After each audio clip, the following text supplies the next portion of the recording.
had to convince a group of, I work with the Alvin Ailey Dance Camp every summer, and it's amazing because, during the school year I work in private school, so it's a very, very different picture working with private school kids and then real inner city kids who were saying stuff like, the first time I saw a dude get shot, and that's their reality. And so, having this, I feel like I have this gaydar on me where everybody else can pick it up except the woman I'm interested in. It's crazy. But every time I'm in a classroom, queer comes up. I never bring it up. I never say anything about it. They always bring it up. And it's like, I don't know if they want me to divulge or if they just want clarity or maybe they think I know stuff. But this last time it came up, they were like, you can't hang out with certain people because they'll turn you gay. And I was like, for real? They were like, yeah. I'm like, do they have to bite you or something? They were like, no, they just be hanging around. I'm like, dude, I just hang around them and I'm gay? And they're like, yeah, you won't believe it, but 2 girls started off the beginning of the year, they wasn't gay, and they started hanging out with them girls, and guess what? They turned gay. I was like, no stuff, for real. So I just hang around and I'm gay. And they're like, yeah. And they were serious about it. I was like, so check this out. I want to bowl great. I don't want to actually learn. I just want to be great at bowling. So by your theory, all I gotta do is find a bunch of really great bowlers, hang out, and I'm gonna be able to bowl. And I'm gonna be great. And they're like, no. I'm like, oh, taller. I want to be taller.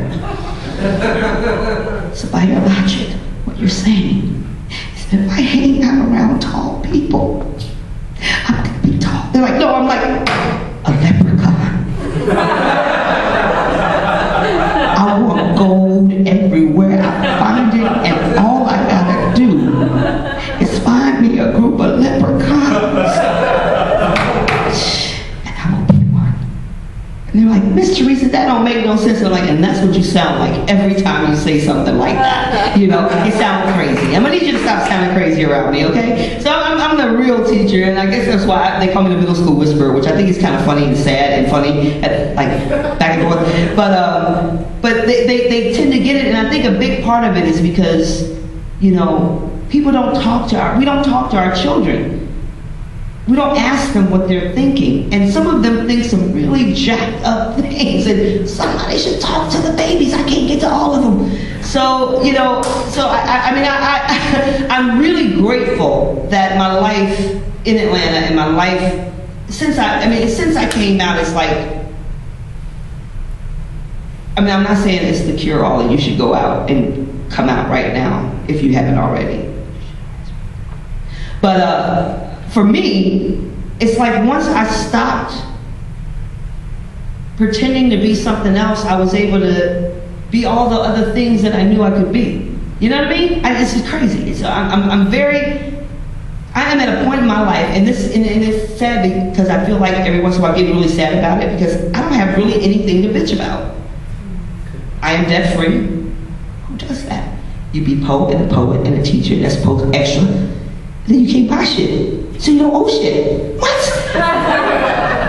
Genius. My kids like me. We hang out and talk and stuff. My jobs are awesome. I have nothing to complain about. And this is why I watch the news. So, on that, watching the news, which is something I encourage my students not to do. Without supervision so that it can be explained to them the things that are not quite right that are being said about the world. They'll come in and tell me, did you hear so-and-so? I'm like, that is not true. A blog is not the news. A tweet is not the news.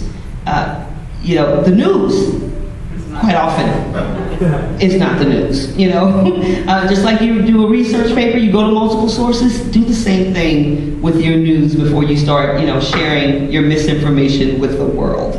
Because the world is full of misinformation. Do not be an accessory. It's been,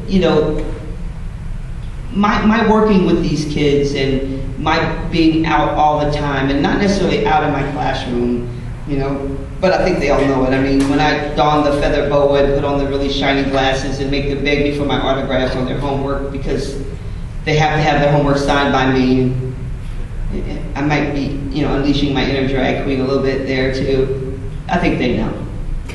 We just don't talk about it. But we do talk about it in other ways, you know.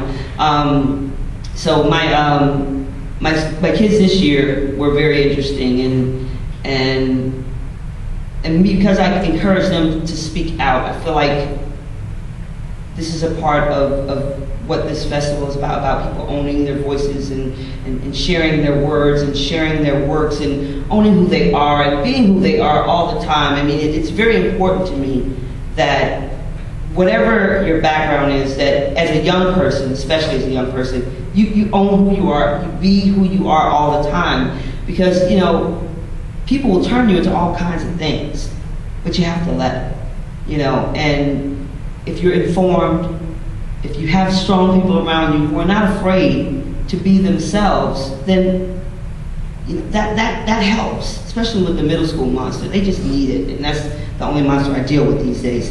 But I wrote a poem about book burning, because I am the teacher who pulls her reading list from the banned burn book list. I'm that chick. Yeah. So if it's banned, if it's been burned, if they thought about burning it, I'm going to put it on a book list. We will read it during the school year. We will discuss it, and we will write poems and other things about how dumb it was to try to burn such a beautiful thing. And I'm always, you know, my thing is if it's a book written by a person, somebody wrote that. So burning that, banning that is like you're doing it to the actual person. And I have no patience for that. So I wrote a poem called 451.